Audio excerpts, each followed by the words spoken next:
അകാലനര 15-20 വയസ്സുള്ള കുട്ടികൾക്ക് പോലും നരച്ച മുടി വരിക. അതൊന്നും രണ്ടുമല്ല, തല നിറച്ച് വളരെ എവിഡൻ്റായിട്ട് കാണുന്ന രീതിയിൽ നരയ്ക്കുക. എന്തൊരു ബുദ്ധിമുട്ടുണ്ടാകുന്ന ഒരു സംഭവമാണല്ലേ. ഈ അകാലനരയെ ഒന്ന് തരണം ചെയ്യാൻ വീട്ടിൽ തന്നെ ചെയ്യാവുന്ന ഒരു ഹോം റെമഡിയാണ് ഇന്ന് പരിചയപ്പെടുന്നത്. നമസ്കാരം, ഞാൻ doctor Bipin Jose, Pulma medical centre, Pala, Kanjirappally and Sultan Bathery.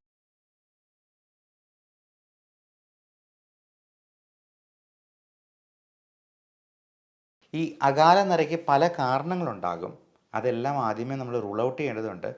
തൈറോയിഡിൻ്റെ പ്രശ്നങ്ങളോ മറ്റ് വൈറ്റമിൻ ഡെഫിഷ്യൻസീസോ, vitamin D3, vitamin B12, B കോംപ്ലക്സിലുള്ള ഏറ്റവും പ്രധാനം B7 അല്ലെങ്കിൽ ബയോട്ടിൻ കണ്ടൻ്റുള്ള വൈറ്റമിൻസ് നമ്മൾ ചിലപ്പോൾ സപ്ലിമെൻറ്റ് ചെയ്യേണ്ടതായിട്ട് വരും. അപ്പോൾ B7 എന്ന് പറയുന്ന ബയോട്ടിൻ കണ്ടൻ്റുള്ള ഗുളികകൾ കഴിക്കുമ്പോൾ മലത്തിൽ പോലും ആ കറുപ്പ് നിറം കാണാം. അതുകൊണ്ട് ആരും പേടിക്കേണ്ട. അപ്പോൾ ബയോട്ടിൻ കണ്ടൻ്റ് ഉള്ളത് കൊണ്ടാണ് ഈ മലം കറുത്ത് പോകുന്നുള്ളത് നമുക്ക് മനസ്സിലാക്കാം. അല്ലാതെ മരുന്നിൻ്റെ പേരിൽ ബയോട്ടിൻ ഉണ്ട് എന്നുണ്ട് കരുതിയെന്നാലും മലത്തിൽ ആ കറുപ്പ് നിറം വരുന്നില്ലെങ്കിൽ ആവശ്യത്തിന് ബയോട്ടിൻ ഇല്ല എന്ന് തന്നെ നമ്മൾ മനസ്സിലാക്കിക്കൊള്ളൂ. ഒന്നെങ്കിൽ ഇത് ചിലപ്പോൾ ചാത്ത മരുന്നുകളായിരിക്കാം, ആവശ്യത്തിന് ക്വാളിറ്റി ഇല്ല എന്ന് നമുക്ക് മനസ്സിലാക്കാം. അപ്പം നമുക്ക് ചെയ്യാവുന്ന ഈ ഹോം റെമഡിയിൽ നമുക്ക് ചേർക്കേണ്ട പ്രധാനപ്പെട്ട ചേരുവകൾ: ഒന്ന് വെർജിൻ കോക്കനട്ട് ഓയിലാണ്, 2 ഉലുവയാണ്. അപ്പോൾ ഈ ഉലുവയിൽ പലതരത്തിലുള്ള സപ്ലിമെൻറ്റ്സ്, നിക്കോട്ടിനിക് ആസിഡ് പോലുള്ള നിയാസിൻ അല്ലെങ്കിൽ നിക്കോട്ടിനിക് ആസിഡ്, ഇതെല്ലാം ബി കോംപ്ലക്സ് വൈറ്റമിൻസിൽ പെടുന്നതാണ്. ലെസിത്തിൻ എന്ന് പറയുന്ന കമ്പോണൻ്റ് ഉണ്ട്. ഇതെല്ലാം മുടിക്ക് നല്ല സ്ട്രെങ്ത് കിട്ടാനും അഴകുണ്ടാകാനും ആ സിൽക്കി നേച്ചർ മെയിൻറ്റെയിൻ ചെയ്യാനും ഒക്കെ സഹായിക്കാം. വെർജിൻ കോക്കനട്ട് ഓയിൽ എന്ന് പറയുന്നത് നല്ലൊരു മോയ്സ്ചറൈസറാണ്. പലപ്പോഴും നമ്മുടെ സ്കാൽപ്പിലെ ഈ ഡ്രൈനെസ് ആണ് ഈ പറയുന്ന ഒരു താരൻ പോലുള്ള പ്രശ്നങ്ങളുണ്ടാകാനും മുടി കൊഴിച്ചിലുണ്ടാകാനായിട്ടും ഈ അകാല നരയുണ്ടാകാനും ഒക്കെ കാരണമാക്കുന്നത്. ഈ വെർജിൻ കോക്കനട്ട് ഓയിലിലാണ് നമ്മൾ ഈ ആവശ്യത്തിനുള്ള ചേരുവകൾ ചേർക്കുന്നത്. അതിലാദ്യമേ ഉലുവയാണ്. അത് നന്നായിട്ട് പൊടിച്ചതിന് ശേഷം വെർജിൻ കോക്കനട്ടിലൊരു ചെരുവത്തിലെടുക്കുക, അതിലേക്ക് ആഡ് ചെയ്തിട്ട് അത് ചൂടാക്കി നല്ലപോലെ ഇളക്കുക. രണ്ടാമത്തെ പ്രധാനപ്പെട്ട ചേരുവ കരിഞ്ജീരകമാണ്. കരിഞ്ജീരകത്തിൻ്റെ പൊടി, അത് പൊടിച്ചിട്ട് ഇതിൻ്റെ ഉള്ളിൽ തന്നെ ഈ ചേരുവയൊക്കെ ഉള്ളിൽ ചേർത്ത് വീണ്ടും നന്നായിട്ട് ഇളക്കുക. അപ്പോൾ ഇളക്കി കഴിയുമ്പോഴത്തേക്കും അത് കറുത്ത നിറത്തിലൊരു പേസ്റ്റ് പോലെയാകും.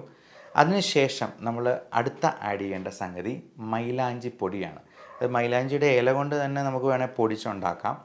അല്ല എന്നുണ്ടെങ്കിൽ മൈലാഞ്ചി പൊടിയായിട്ട്, മെഹന്തി പൊടിയായിട്ട് നമുക്ക് വേണമെങ്കിൽ വിപണിയിൽ നിന്ന് വാങ്ങിക്കാവുന്നതാണ്. ഇതെല്ലാം 1-2 ടീസ്പൂൺ നമുക്ക് ആവശ്യത്തിനുള്ള, ഇപ്പം ടീസ്പൂണിൻ്റെ വലിപ്പം പറയുമ്പോഴത്തേക്കും നമ്മൾ കൂടുതലായിട്ട് വേണമെന്നുണ്ടെങ്കിൽ വെർജിൻ കോക്കനട്ട് ഓയിലും അതിനനുസരിച്ച് തന്നെ എടുക്കുക.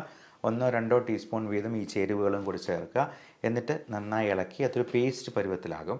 അപ്പം അതിന് ശേഷം ആ ചട്ടി ഒന്ന് മൂടി വയ്ക്കണം. ഒരു രാത്രി മുഴുവൻ അങ്ങനെ മൂടി വയ്ക്കണം. അപ്പോൾ അങ്ങനെ ഒരു രാത്രി കഴിഞ്ഞിട്ട് പിറ്റേ ദിവസം രാവിലെ നമുക്ക് ഇതെടുത്തിട്ട് നല്ലപോലെ അരിച്ച് ഒരു കിഴി കെട്ടി നല്ലപോലെ പിഴിഞ്ഞങ്ങ് എടുക്കുക. ഒരു കുപ്പിയിൽ ശേഖരിക്കുക. എല്ലാ ദിവസവും കുളിക്കുന്നതിന് ഒരു അരമണിക്കൂർ മുമ്പ് തന്നെ നമ്മൾ മുടിയിൽ ഇത് പുരട്ടി വയ്ക്കുക. എന്നിട്ട് അരമണിക്കൂർ കഴിയുമ്പോൾ നമുക്ക് കുളിക്കാവുന്നതാണ്. ഒരു 15 ദിവസത്തേക്ക് ഇത് ചെയ്ത് നോക്കുക. അപ്പോൾ ഒരു 15 ദിവസത്തിന് ശേഷം എങ്ങനെയുണ്ട് റിസൾട്ട് എന്നുള്ളത് നിങ്ങൾ ഈ വീഡിയോയുടെ അടിയിൽ തന്നെ കമൻ്റായിട്ട് രേഖപ്പെടുത്തുക. ഇനി ഇതുകൊണ്ടൊന്നും അത് ശരിയായില്ല എന്നുണ്ടെങ്കിൽ നിങ്ങൾ ഡോക്ടറെ സമീപിക്കാനായിട്ട് മടി കാണിക്കരുത്. എന്തെങ്കിലും വൈറ്റമിൻ ഡെഫിഷ്യൻസിയോ മറ്റ് അണ്ടർലൈയിങ് കണ്ടീഷൻസോ ഹോർമോണൽ ഇംബാലൻസോ ഒക്കെ ഇതിലേക്ക് നയിക്കാൻ സാധ്യതയുണ്ട്. അതുകൊണ്ട് അതിനൊരു വിദഗ്ധ സേവനം നിങ്ങൾ വേഗം തന്നെ തേടേണ്ടത് അത്യാവശ്യമായിരിക്കും. Love and regards, doctor Bipin Jose, Pulma medical centre, Pala, Kanjirappally and Sultan Bathery.